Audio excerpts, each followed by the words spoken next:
We are cruising to the conclusion of the book of Revelation, and I'm hopeful that this has been as illuminating an experience for you as it has been for me. If I was to write a book about Revelation, I think I would entitle it "Stupid Things That People Say About the Book of Revelation," because I think that what I have found and what my study has suggested is that what I said at the beginning is really, really true. This is probably the most misunderstood book of the Bible, and in some respects I wish John would have never written it, because I think it lends itself to misunderstanding, and we will see that even as we continue, and I think it's been clear as we go through. Part of that also is the nature of it being a vision, and the fact that most of us in modern 21st century don't understand visionary literature and apocalyptic literature the way they did in the first century, which is of course a problem. If you go back and you study Daniel and some of the other apocalyptic type literature that was written in the Old Testament, and understand that John viewed himself as in the mode of a Isaiah or a Jeremiah or a Daniel type of prophet, it's sort of the same kind of approach. So last week we ended where I gave you kind of an introduction to chapter 18, and we didn't get into chapter 18 about the whore of Babylon. Chapter 17 about the whore of Babylon. Also in most people's Bibles now doesn't have that title, even though that's the title on the on her forehead. is the woman on the beast, and I made a picture of a rendering of a possible interpretation of what John's vision might look like pictorially of the woman and the beast. And I said last week that that John basically paints a political satire, and I made the reference to that political cartoon that I showed you last week about Donald Trump and riding an elephant and stampeding all the other people. Everybody immediately knows that means he's taking over the Republican Party. That's sort of the image, and you don't need anybody today to tell you what the elephant means, any more than you did anything else. So that's kind of an important reminder as we get back into this. So we ended last week with the pouring out of the seven bowls and the destruction of Babylon. So Babylon has been destroyed, which of course we know is Rome, but it's been destroyed at the end of chapter 16. And as a note of irony, it was destroyed by the pouring out of seven bowls. And a note of irony is that when a citizen of one of these cities that John was writing to would go into the temple to pay homage to the Roman gods, one of the things they would do they would pour out a bowl of libation, which would be a little bit of wine from a bowl on the altar, and that would be paying homage to the gods. It was just a little bit of wine out of a bowl, and you poured it out on the altar, and that was sort of all you needed to do in order to pay respect to the Roman gods, who basically brought you peace and prosperity and protection as one of the citizens of the empire. But now, it's the irony that John has throughout his book. The irony is now that city, that empire, Rome, is having those libations poured back on it from all these bowls of wrath and the plagues and everything that come out of it. And it's now been destroyed. And what John wants his readers to see is that Rome is coming to an end. The empire is coming to an end. Think about it as effectively already over, and live your lives accordingly. I also gave you, again, I want to emphasize before we read chapter 17, he he is now going to personify Rome. So he's destroyed Babylon, the city. Now he's going to look at Rome and personify it in order to get more deep into it, to kind of take a in-close look.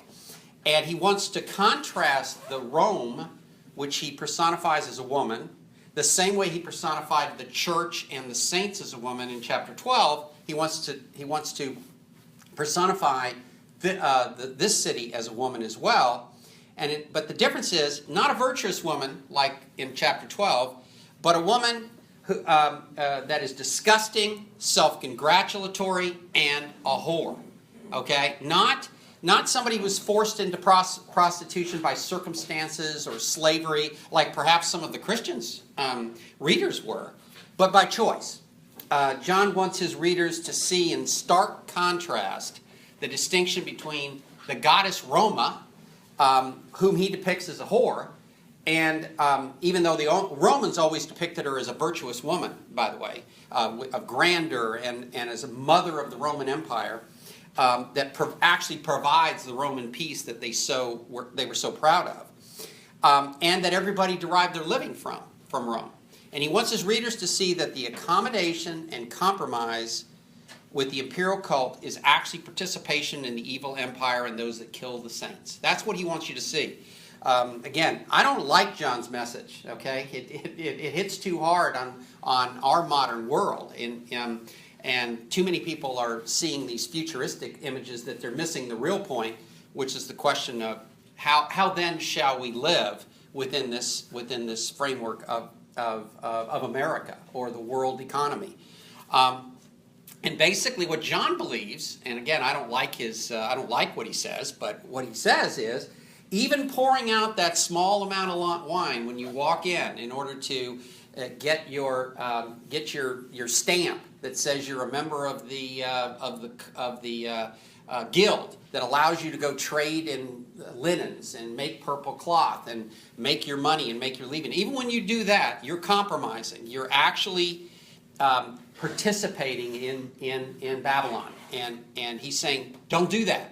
And he's also saying, don't eat meat sacrificed to idols. Don't participate in all of these imperial cult things, because by doing it, you are participating in evil, in the evil empire. And in order to bring that home, he uses political satire and hyperbole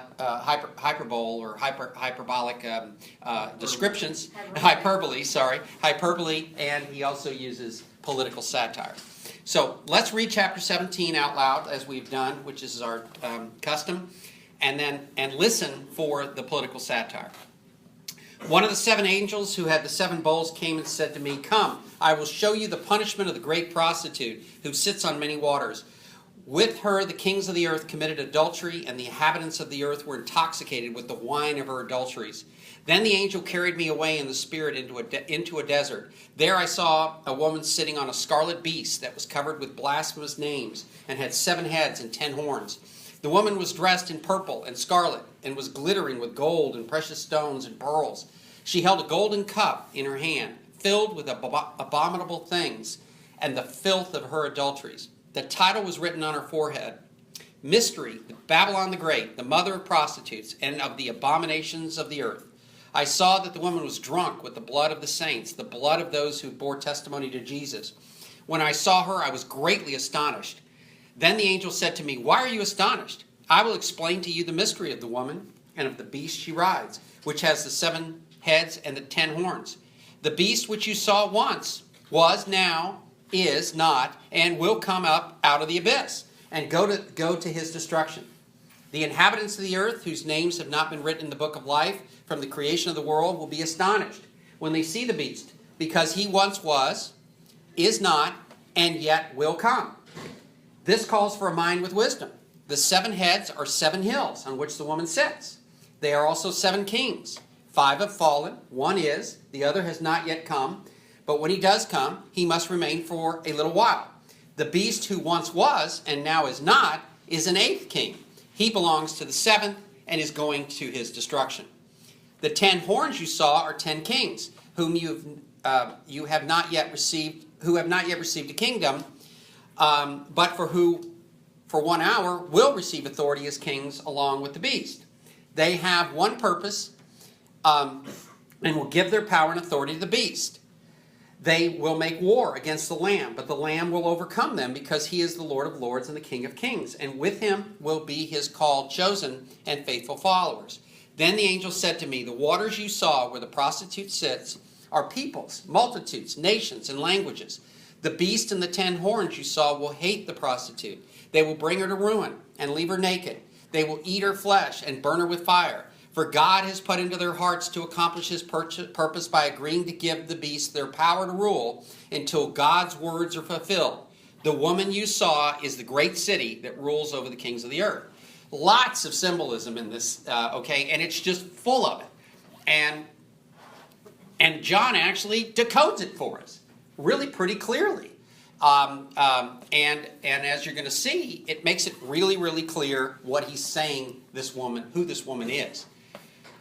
We know that this woman is intended to represent Rome. How it gets twisted into something else, I don't know. It's clear as a bell that John is talking about the Roman Empire. How do we know that? Exactly the same way we know when we see Donald Trump riding on top of an elephant. We don't have to guess what the elephant means. We know.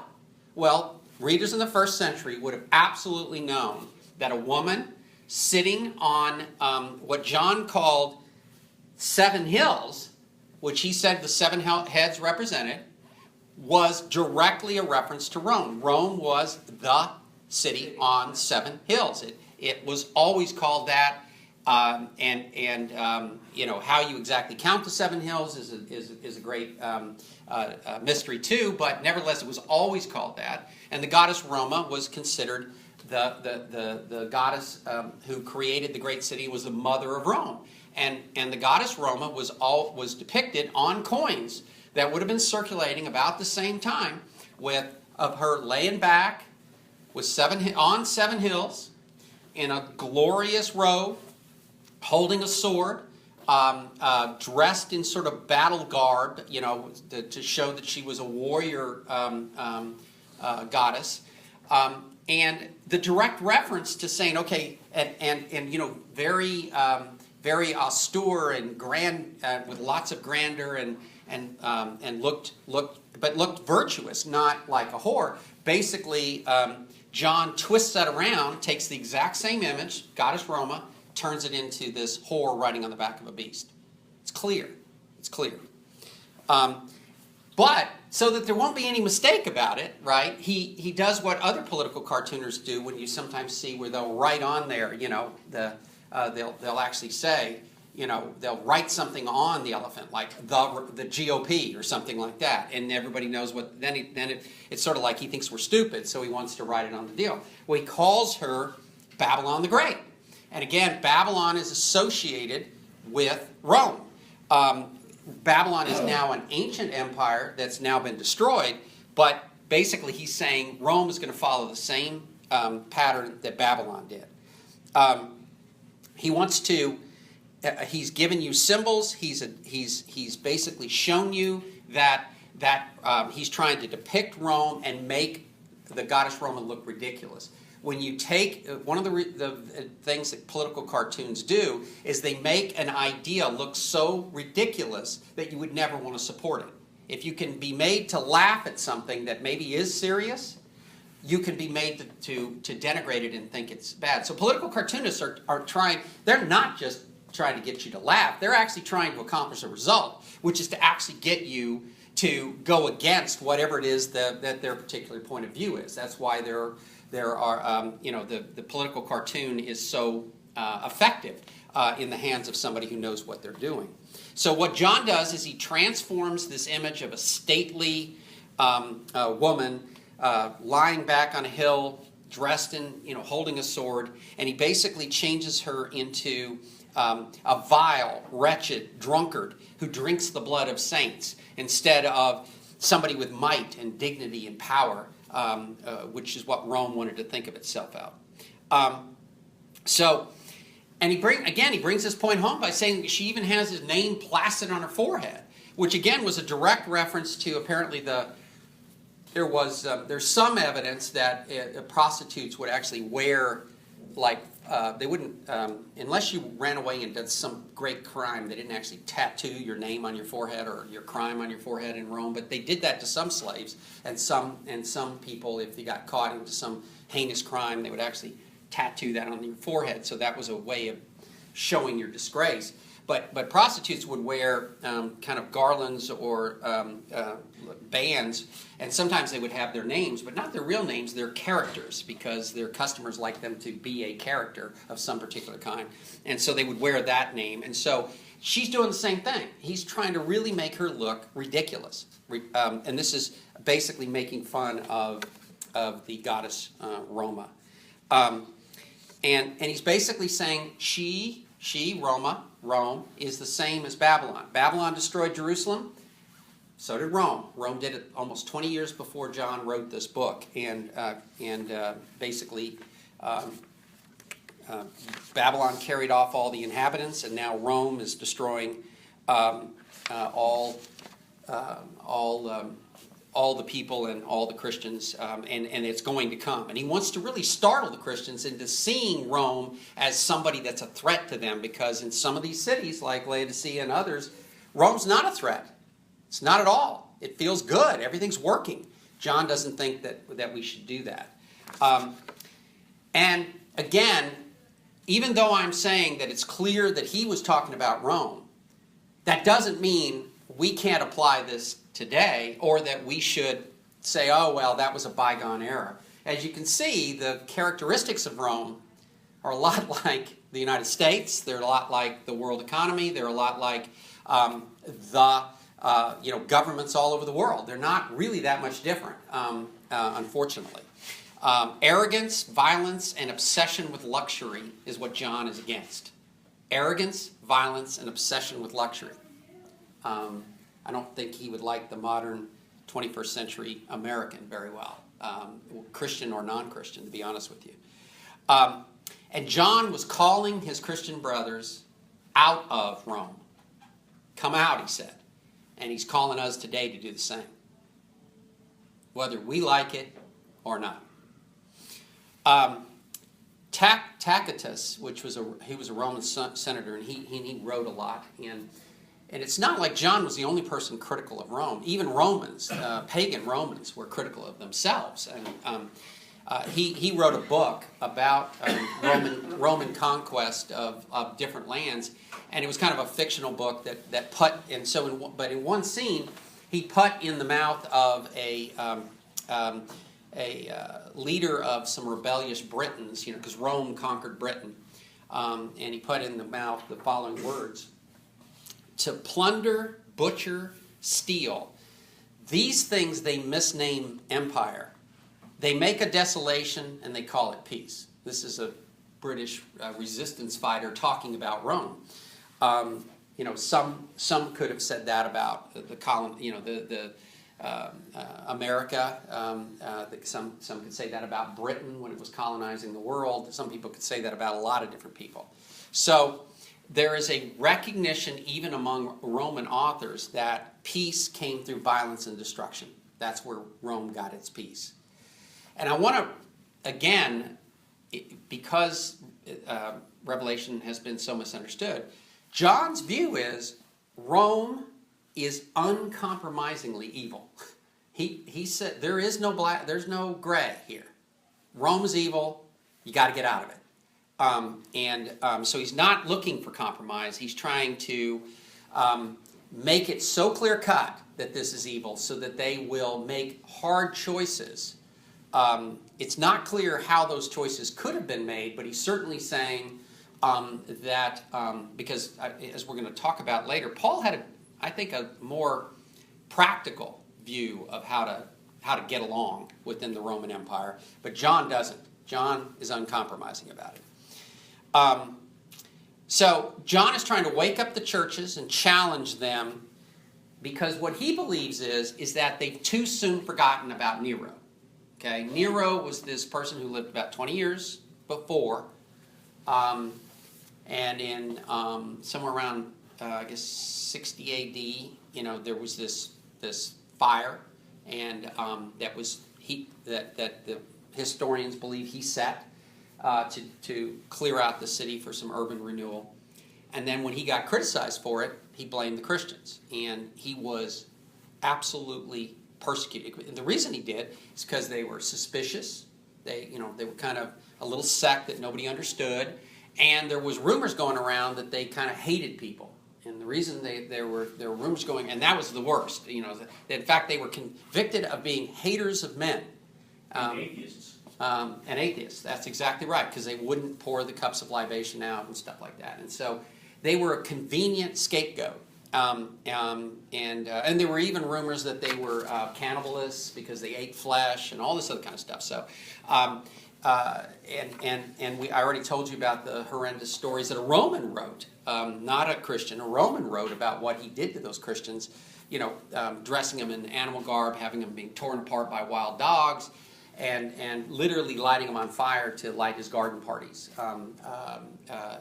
And those images, wild dogs tearing the flesh off Christians and being set afire, are in this book as the comeuppance to the Babylonian Empire. And what he's saying is, watch out, Nero. Nero is the essence of Rome. He may be dead, but every time he makes these reference to somebody who was, is not, but will be, when he's talking about the beast, he's talking about Nero, because there were rumors going around at this time about Nero was coming back. You remember I explained that before. So John is basically saying, look, you've seen this in some cities where there's actual threats. Pergamum had one of their own, Antipas, killed. Remember in the first letters, and there were threats of imprisonment in Smyrna. There was persecution in Smyrna, but other cities, they were getting along. It was fine. And so John wants people to identify Rome, where in these cities like Laodicea, where everything's great, Rome is scary. Watch out. It's coming. And it's just like Babylon, who brutalized and enslaved the Israelites and destroyed Jerusalem only 20 years ago in 70 A.D., if Revelation was written in 90. We know that Rome completely leveled Jerusalem, and the temple's never been rebuilt since. That's when it happened. And John wants everybody to remember that, and he's saying, wake up and come out of her. Now, every time John makes a reference to immorality, one of the problems with the Whore of Babylon and all this other kind of stuff, particularly in the Middle Ages and some of it, is that everybody got wrapped up into the whole sexual sin issues, right? And there was a lot of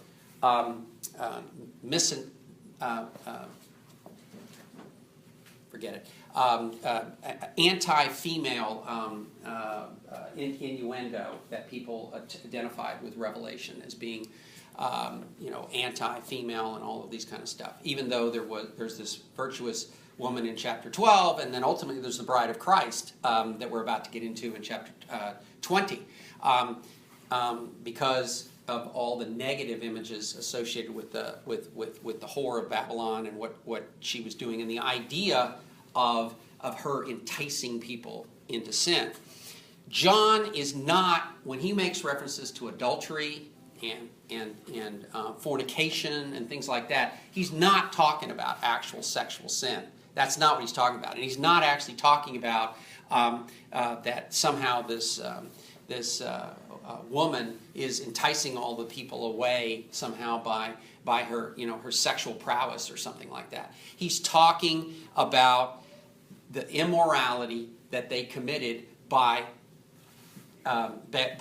not worshiping the true God. And that's adultery. Not worshiping the true God and instead worshiping a false God. That's what he's talking about.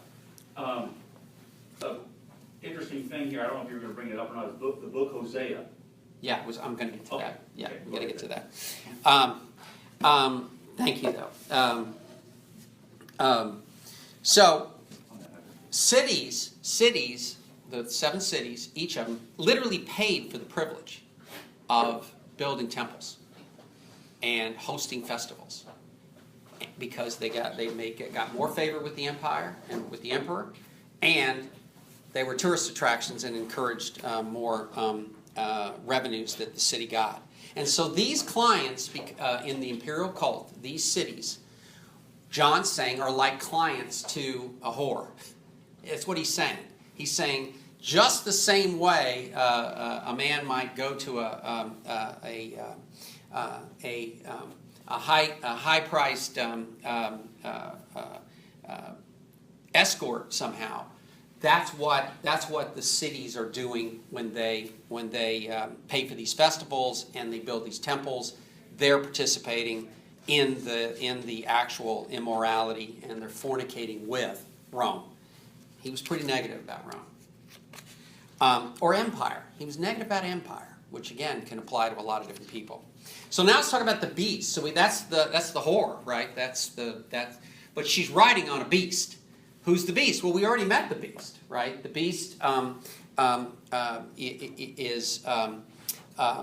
is the entire Roman Empire kind of situation, and the beast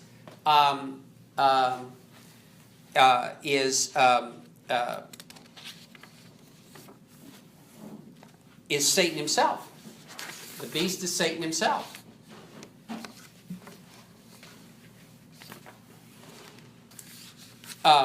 A beast made in Satan's own image with 7 heads. And the beast is specifically described in such a way that you cannot miss the intentional reference to the lamb.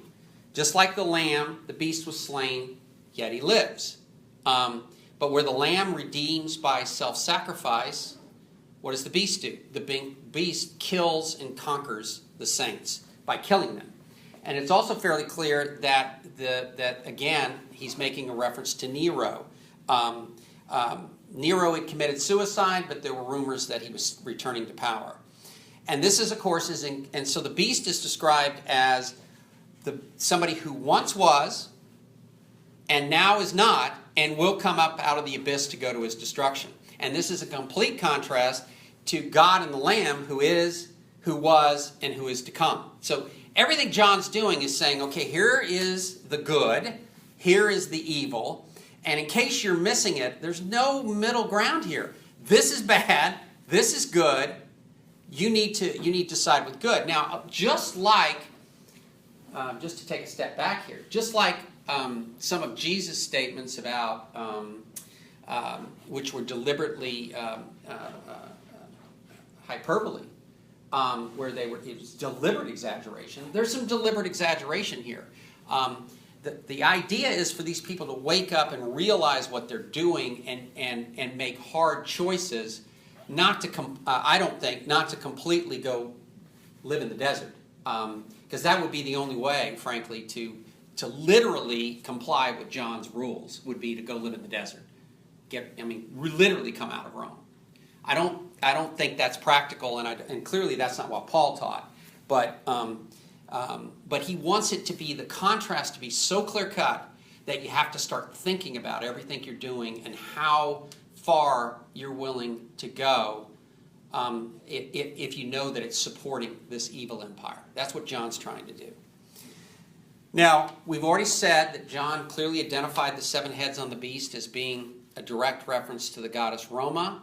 The kings are kind of more hard, because he also says the 7 heads also represent 7 kings. Nobody really knows what that means, by the way. There's all kinds of people that can start with 1 king and then count and figure out that they were talking about Domitian, and they were talking about Nero was like number 5, but he was going to come back and become number 8. You know, there's all this different kind of stuff. I think it's better to look at that number just like all the other number 7s. It's an idea of 7 is perfection. It's also completeness. So the 7 heads represented 7 kings because the beast had power over all the kings. Don't think about 7, just think about all. When the number 7 is used, think about everybody, everything. So I think it's more of a reference to a symbol of completeness. And I think that probably helps you understand it. And we're also now introduced, as we get through here, to the 10 horns. You remember the lamb has horns? Well, so does the beast.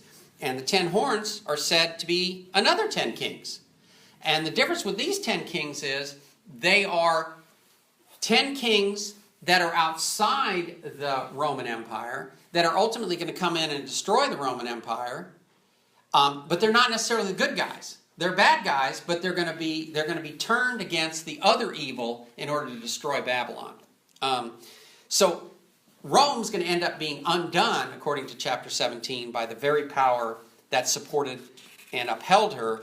And then we're going to see, like in verse 16, that all this grandeur that she has, the fact that she never has to go hungry, that she's got all these jewels and all this kind of stuff, it's all going to be stripped away.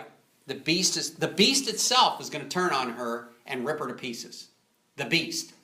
And the 10 horns, the 10 kings are going to turn on her. So evil is going to turn on itself. That's what John says. And they're going to be, and the beast is going to tear her to pieces. It's going to consume her like the wild dogs might have done to the Christians who were persecuted in Rome. And then her remains are going to be burned, just like the Christians who were burned by Nero. And then, of course, just like Rome itself was burned by Nero. That's what John keeps bringing back. And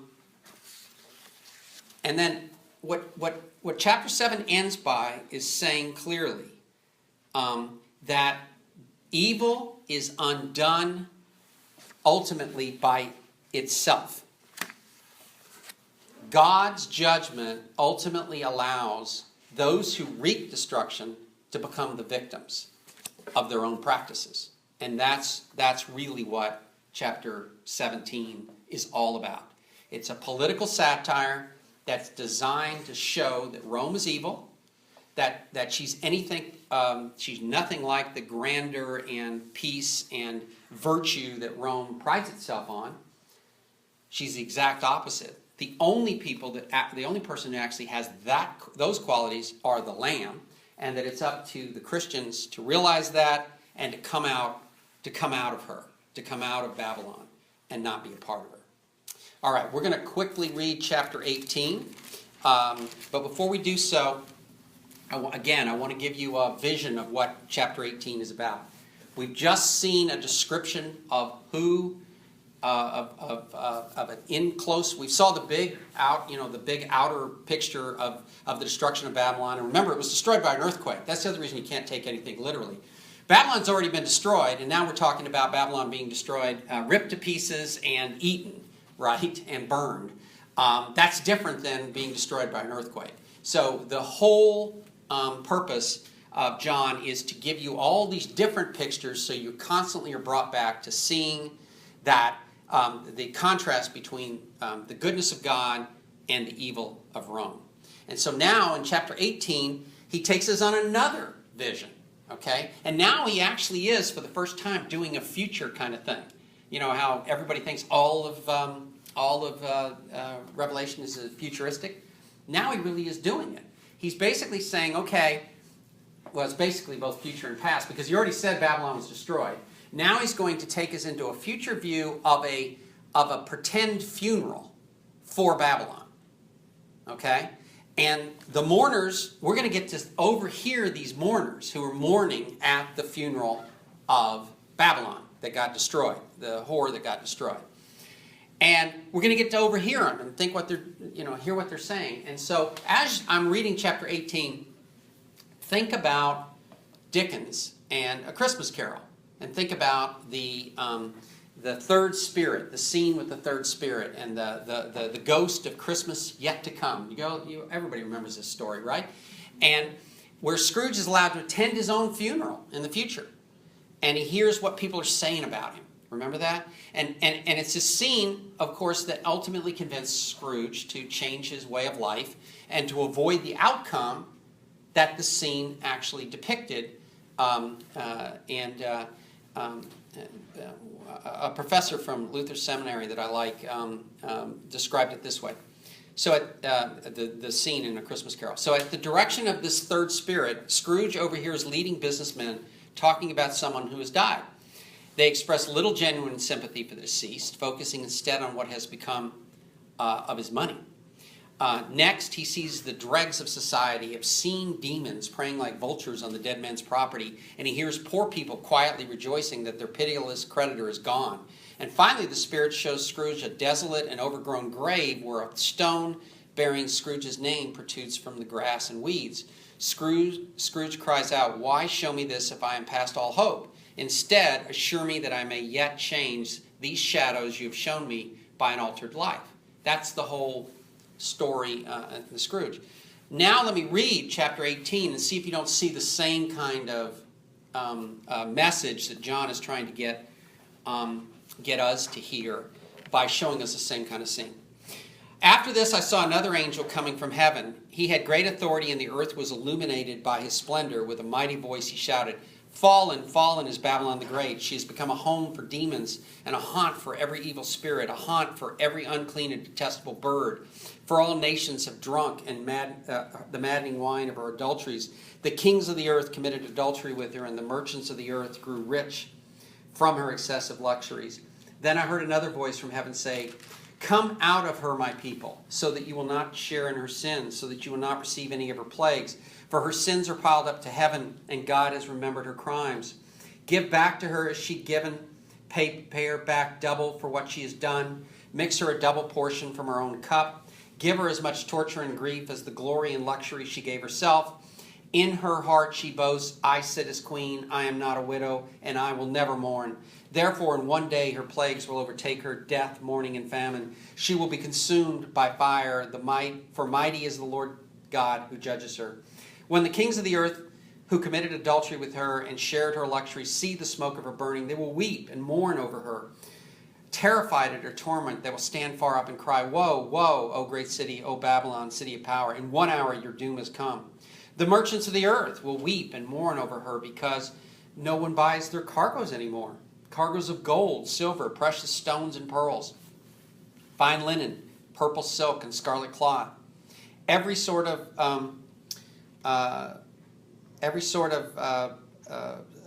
citron wood and articles of every kind made of ivory, costly wood, bronze, iron, and marble, cargoes of cinnamon and spice, of incense, myrrh, and frankincense, of wine and olive oil, of the fine flour and wheat, cattle and sheep, horses and carriages, and bodies and souls of men.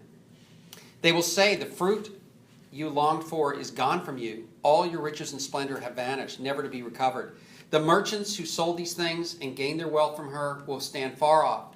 Terrified at her torment, they will weep and mourn and cry out, Woe, woe, O great city, dressed in fine linen, purple and scarlet, and glittering with gold, precious stones, and pearls. In 1 hour, such great wealth has been brought to ruin. Every sea captain, all who traveled by ship, the sailors, and all who earn their living from the sea will stand far off. When they see the smoke of her burning, they will exclaim, was there ever a city like this great city? They will throw dust on their heads and will weep, and with weeping and mourning cry out, Woe, woe, O great city, where all who had ships on the sea became rich through her wealth. In 1 hour she has been brought to ruin. Rejoice over her, O heaven. Rejoice, saints and apostles and prophets. God has judged her for the way she treated you. Then a mighty angel picked up a boulder the size of a large millstone and threw it into the sea and said, With such violence the great city of Babylon will be thrown down, never to be found again. The music of harpists and musicians, flute players and trumpets will never be heard in you again. No workman of any trade will ever be found in you again. The sound of a millstone will never be heard in you again. The light of a lamp will never shine in you again. The voice of bridegroom and bride will never be heard in you again. The merchants were the world's great men. By your magic spell, all the nations were led astray. In her was found the blood of the prophets and of the saints and all who have been killed on the earth. You see the idea here is of a funeral dirge, of a bunch of people giving laments for the fall of Babylon or Rome, and they're all about what's happened to them. None of this is really about the city or about what's happened to Babylon. And John's refrain, which comes throughout, which I have said before, and this is where the verse is, it's in verse 18, verse 4, Come out of her, my people, so that you will not share in her sins, so that you will not receive any of her plagues. That's the whole message of Revelation, whether we like it or not. Get out of this evil, which is killing people and ultimately is based on a system which is actually destroying your brothers and sisters. It's going to persecute you. It killed and destroyed people in Rome, and it's going to happen again. And by the way, just in case you missed it, she went in chapter 11 through this huge, chapter 11 of 18, this huge list of goods. And these goods are still sold today from around the world, okay?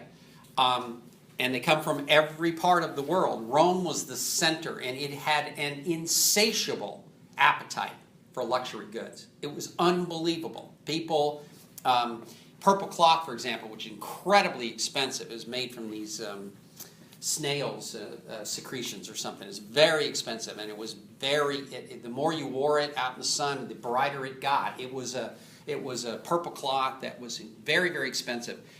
People wore it. They wanted to show off. People wanted silver inlaid things. They wanted, certain kinds of wood from different kinds of places, and all of that was part that kept all the ship owners busy. Kept all the there's sort of three mourners here, and kept all those people busy. They're all now out of work, effectively, because it's all gone. The entire economy has been shut down. But in case you missed it, what was the final commodity that they traded in? It's the most important of that list, and it's the thing that a lot of people say that the Bible doesn't actually teach, it is not anti-slavery. It sort of teaches an accommodation with it or something. John wasn't that way. There couldn't be anything clearer than the last item of what Rome traded in. And bodies and souls of men. He wants to make it clear. It's not just bodies, as if that's all a man is. It's bodies, souls of men. He's basically saying they took souls of men and turned them into nothing but just a commodity, a good. Made it a body. And that makes them evil. And we need to understand that. And John is calling out again, and he's telling the church to resist. Don't collaborate. Don't be like the French resistance, not like the government that cooperated with the Nazis. And he wants you to not. That doesn't mean necessarily physically coming out of Rome, because we know elsewhere in the Bible you can be in the world but not of the world. He wants us, but he nevertheless wants us to come out and not be a part of her. The other thing that's clear in chapter 18 is that the destruction of Rome is absolute. John doesn't leave anything left. I mean, chapter 18 is actually one of the longer chapters because it just goes on and on about all the different destruction. The image that's left is a desolate city with wild dogs running around and buzzards. Right? That's it. That's all that's left. And you can sort of see it in one of those apocalyptic films where there's grass growing up in the streets and wild dogs and that's it. But again, if you look who did this, okay? It wasn't some army of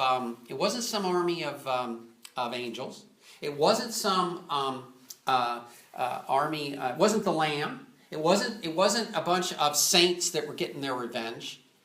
It's the 10 kings who actually were bad guys. And it's the beast himself, i.e. Satan, who turns on Rome ultimately, which means evil ultimately turns on itself. So the three groups of mourners that are looking at this from a distance are the kings of the earth. They've been hurt by this. The merchants and those in the shipping industry. And they're not judging the city, but they're bewailing its destruction because of its impact on themselves. So the fact that this trading ultimately involved human souls is the key judgment of why Rome is evil. And it had to be resisted, in my opinion. And now we're called, as readers, to once again make a choice. We're supposed to discern between the synthetic and the genuine. We're supposed to discern between the true and the false. We need to understand that Satan the accuser is actually the power behind the beast, that the beast is then the power behind Rome, and Rome is based on false claims of peace. When in fact it's a conqueror. It has false claims of virtue, when in fact it's a whore. It has false claims of divinity, when in fact it's a mere idol. And the last verse tells us why we once again have to get out of her. Because the last verse of 18, because in her was found the blood of the prophets and of God's holy people, all of whom have been slaughtered on the earth.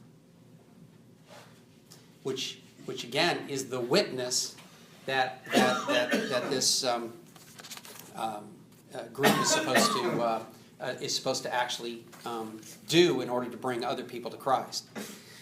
And again, this professor that I've been reading says it this way: the kingdom of the Creator is built through the Lamb, whose blood purchases and frees people. In contrast, the kingdom of Babylon is built by corrupting the nations, shedding the blood of the innocent, and debasing people into commodities that can be bought and sold for profit. And Babylon is a whore, a city where relationships are degraded into matters of pleasure and profit. But New Jerusalem is a bride, a city where relationships center on fidelity between God and his people. And so, what does this have to do with us? Okay? I would say that if you get nothing else out of this, let's go back to think about this story that John is telling us, and suggest that this is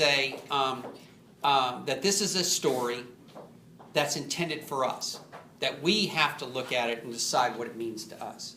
And I told you the story that I said that it was very much like the scene of the Ghost of Christmas Yet to Come. The idea that this is a future reality, but it's a future reality that doesn't have to be. It's not a future reality that's already set in stone. It's a future reality of what could be, but it doesn't have to be. And perhaps we need to make changes so that it doesn't have to be. Okay? There's a real-life example of the story of Scrooge and the Ghost of the Christmas Yet to Come, which is Alfred Nobel. Most people know this story, but I'll tell it anyways. Alfred Nobel invented dynamite. That was his big contribution. He was a chemist in Sweden, and he invented dynamite. And we all know that dynamite had great uses for construction industry, for mining, and it revolutionized those fields. But as people began to see its potential, it also was used to invent new and more deadly weapons of destruction that were used in war and ultimately to kill people. And ultimately, Alfred was more known for that than he was for the proper use of dynamite in construction and mining. Well, one day, Alfred's brother was killed in an accident. And somehow the newspapers got mixed up and thought Alfred had died, not his brother. And so they published an obituary of Alfred. And the next day, Alfred reads his own obituary in the newspapers, kind of front page news, Alfred Nobel. And the title was this: The Merchant of Death is Dead. Dr. Alfred Nobel, who became rich by finding more ways to kill more people faster than ever before, died yesterday. That was the lead-in for him. Seeing how he would actually be remembered and what a funeral would look like, if a funeral dirge would look like if he was a part of it. and if he had actually died rather than his brother, he resolved to create a different legacy for himself. And that's why he created the Nobel Prizes that we all know about today. He set aside a huge, huge sum of money that's still the corpus that awards the Nobel Prize for Peace, the Nobel Prize for Literature, the Nobel Prize for Science. All of that was created by Dr. Alfred Nobel in order to create a different legacy for himself than the Merchant of Death.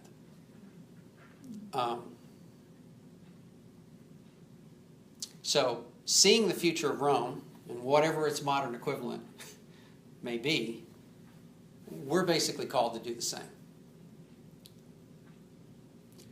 And that probably means something different for each person. But it's a sobering thought.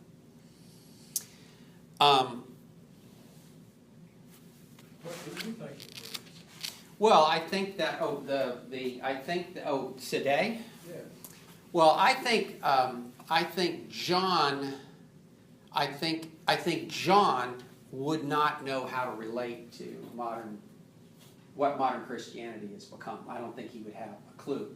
I also don't believe that John necessarily would have agreed with Paul, because we know that Paul actually told Christians some pretty amazing things. He told them to obey the Roman authorities and to get along with them, and that as much as it depended on you, be at peace with all men. He also basically told Gentile Christians that they didn't have to worry about eating meat to idols, because an idol was nothing. I don't think John would have agreed with that. And I think that what we're really seeing here is a tension between Christianity as it was evolving to a more Gentile-based religion under Paul's leadership, versus what Peter and James and some of the other Jewish Christians would have wanted it to remain, and we saw in Acts chapter 15. And and I would argue, and we've gone too far away from that because we've lost all of our Jewish roots and have forgotten what all that means. Whereas John was probably too far the other way, and and it's probably why, even though I'm trying to read Revelation on its own terms as its own book, as opposed to why we always have to balance Scripture with other Scripture, because if Revelations was the only book in the Bible, I think we probably all have to go live in a desert somewhere. Well, Christ was asked that question, and he said, "Give Caesar his due." That's true. That's true. That is true. That is true. But I do think that at some point there is. I mean, if you take an example, the fact that it took so long for the United States to see that slavery was wrong. The fact that there were actual churches that thought that they actually could justify slavery based on some scriptural premise. John would have never thought that because he saw everything in black and white, Right. and I don't. Most Christians No don't. pun intended. Right. Yes. No pun intended. And everything is clear cut for him. It's you're either following the Lamb, and you're prepared to martyr yourself if necessary to avoid being caught up and part of a system that is evil, or you're part of the system. And so he was like, don't pour out your libation of, you think about it. I bet most Christians today would think nothing. I mean, we probably do things today that are technically idol worship. Whether it's putting our right hand over our hearts, or whatever it is. I mean, I wouldn't consider it that, but I'm saying that John might, because he was basically saying, empire is wrong, and this particular empire is wrong. And you think about some of the things that he was a resistance. He was a resistance worker, not a resistance fighter, a resistance worker, much like Martin Luther King. We're not gonna participate anymore. I'm not gonna obey laws that are wrong. And that's what he's saying. Because if you take the render under Caesar to its logical conclusion, you could say, well, since the Roman authorities ordered us to pour out the libations, we ought to do it. Yeah. And John says, no. There is only one God, and you worship one God. So, like Revelations always does, we've ended chapter 18, and we kind of ended it on a down note. Yeah. Okay, like we always do, right? And remember, I told you Revelations always does this roller coaster ride. Well, we're about to go back up again in chapter 19. One of again, Professor Koester from Lutheran Seminary said, if you read Revelation and you're getting kind of down, keep reading. So I think unfortunately we need to end there, but we're about to go back up again, and in the next couple of weeks we're going to end on a high note. Okay, thanks.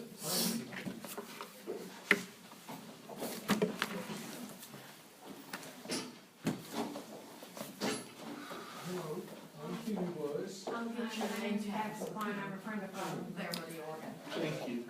Miss Wyman, glad you're here. You know where our services and. Oh, yes, Thank you very yes, much, yes. Glenn.